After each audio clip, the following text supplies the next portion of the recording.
Some of y'all Eagles fans, man, y'all got to chill, a little bit.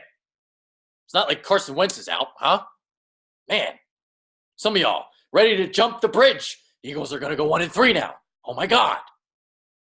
All right, let's talk about this. Deshaun Jackson expected to miss the next 2 weeks with an abdominal strain, which is interesting because yesterday he had a groin injury. John Clark of NBC Sports kind of whiffed on his information. So he's not playing this week. Tim McManus reporting that he's expected to miss 2 games. And then there's Alshon Jeffrey, who's dealing with a calf strain, and maybe he's going to miss the next 2 weeks as well.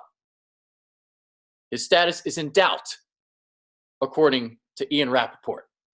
So what now if the Eagles are going to be without their top 2 wide receivers? Oh my God, like, can they win these games? Well, of course they can win the games. So let's talk about how they can win these games. So Detroit is first. Then you've got Green Bay. Everybody's already penciling in an L for Green Bay. Hey, it wasn't going to be easy before the injuries. So let's get into this. Detroit is Detroit. It's a winnable game, even without Deshaun Jackson and Alshon Jeffrey. You got the game at home, all right? Darius Slay, one of the better cornerbacks in the league. It's going to be tough to get, the ball going through the air, but you can run the ball. You can throw the ball a little bit. You got Zach Ertz. You have weapons. You have some pieces to work with. I mean, it's not like Carson Wentz didn't make this valiant comeback without Alshon Jeffrey and Deshaun Jackson at the end of the day, right? It was Matt Collins, J.J. Arcega-Whiteside leading the way in the comeback.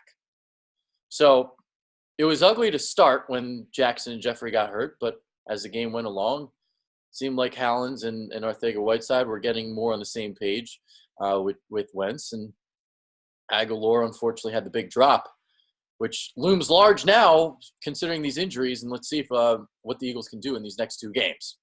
So Detroit, I think, is winnable.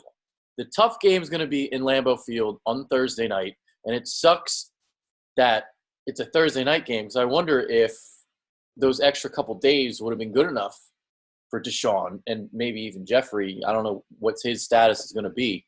And then Dallas Goedert as well. It's like, what's going to happen here? Because the Pro Football Doc last night was saying 2 of the 3 he thought were going to be out for Sunday, and he was spot on pretty much because Deshaun Jackson, it wasn't being reported yesterday that he was going to miss this game. So John Clark was saying that he was going to play. So, yeah, Green Bay, how are you going to beat them? All right, so I just saw Minnesota run the ball with Dalvin Cook.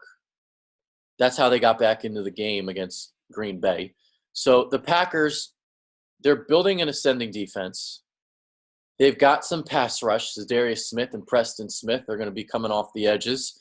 And then you got a really good cornerback in Jair Alexander. So throwing the ball, it's going to be all about protecting Carson Wentz and, working the tight end, I think, again, with Zach Ertz. We'll see if Goddard will play.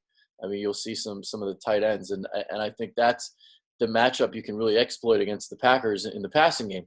But I think the key to winning the game is going to be what they can do on the ground. So the Packers, let up all those yards to the Vikings. And the Eagles, it's like all these weapons are out, guys are out, but we kind of forget sometimes that the Eagles have one of the best offensive lines in the league, if not the best. And when you have one of the best offensive lines in the league and you have some injuries on the offensive side of the ball to your skill players, that's when you kind of go and rely on your offensive line. You run the football a little bit more, and you win the game that way. And, the Eagles are lucky that they can win games in a lot of variety of ways. So they can do it through the air. They can beat you in the running game if they want to. The defense hasn't really showed up particularly well so far, but Jim Schwartz is bringing some heat, and I actually like seeing that. But cornerbacks are still off. It's still soft coverage. It's still easy pitch and catch for the wide receivers. Defensive line needs to be a little bit better. And, that's the story with this Eagles team under the Doug Peterson tenure. The first month, it's slow. It's a little bit of a struggle to get going here. In this Green Bay, it's week 4. It seems like after that first month is kind of when the Eagles start to make the ascent, and the real teams, as the saying goes, always emerge after Thanksgiving. So the right teams, the good teams, they get hot at the right time. And the Eagles, for whatever reason, always during Doug's tenure here, seemingly get off to these slow starts. They got hot last year. Obviously, 2017, they got on that big stretch run before the injury to Carson Wentz. So I think they win Detroit. Green Bay is going to be a tougher thing to ask for. But I'm curious to see what the Packers look like this weekend. So their defense looks good. They've played the Bears. They've played the Vikings. They had a 21-0 lead before they gave that away. So Aaron Rodgers started the game, I think, like 8 of 9 or 9 of 10 against Minnesota. And then after that, the Vikings shut him down. So in terms of, the Packers offense too, it's not as explosive as it's been in years past because one, style of play and some of the weapons are kind of lacking. You have Devontae Adams, but what else do you have? You have Valdez-Scantling. I think it's Marquez Valdez-Scantling, the one wide receiver, and then the other one is Geronimo Allison. These two guys aren't really established yet or anything. So Devontae Adams is a threat, but some of these other guys, it's not like Green Bay is lighting the scoreboard on fire these first 2 weeks. It was, 10-3 week 1, then they won 21-16. So they haven't even reached 24 points yet. So, Aaron Rodgers, the threat of that. You got Devontae Adams. It's going to be a mismatch for Ronald Darby. But I don't think this Green Bay game is an automatic L. I think there's a matchup that you can potentially exploit, even with the tight ends, even if the wide receivers are out.